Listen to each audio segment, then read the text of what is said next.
నమస్కారం గురువు గారు. నమస్కారం. ఎవరు నాయనా నీవు? నేను గురువు గారు, మీ శిష్యుడిని, మోహన్ని. మోహన్, ఎంత పెద్దవాడవయ్యావు. ఎప్పుడో చిన్నప్పుడు చూశాను, గుర్తుపట్టలేకపోయాను. ఏం చేస్తున్నావు?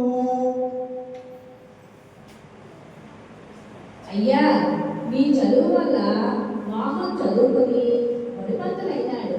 రేపే బడిలో చేరాలి. మీ దగ్గర ఆశీర్వాదం తీసుకుందామని వచ్చాం గురువుగారు. నా చదువేముందమ్మా, నీ బిడ్డను చదివించావు, అందుకే ప్రయోజకుడే. ఆ రోజు చదువుకుంటే ఏమొస్తాదలే అనుకుని మోహన్ని చేపల వేటకు తీసుకువెళ్ళే వాళ్ళం. అవును, మోహన్ బడికి రాకపోతే నా మనసు ఊరుకునేది కాదు.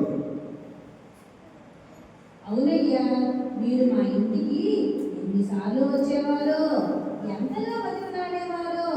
నేనే బడికి పంపేదాన్ని కాదు, పైగా విసుక్కునేదాన్ని కూడా. నా మనసు మార్చి బడికి పంపేలా చేశారు. మీరే లేకుంటే నా బిడ్డ ఎందుకు పనికి రాకుండా పోయేవాడు. అవును గురువు గారు, ఆ రోజు మీరు చేసిన పని వల్ల నా జీవితం మారిపోయింది. నాలాగా బడి మానేసిన పిల్లలు ఎంతో మంది ఉన్నారు. నేను కూడా అలాంటి పిల్లల కోసం పని చేస్తాను. నన్ను ఆశీర్వదించండి గురువు గారు. నాకు చాలా గర్వంగా ఉంది మోహన్. నీ ఆశయం చాలా గొప్పది. మిగిలిన పిల్లలకు కూడా నువ్వు ప్రేరణ కలిగించాలి. నీకు శుభం కలుగుగా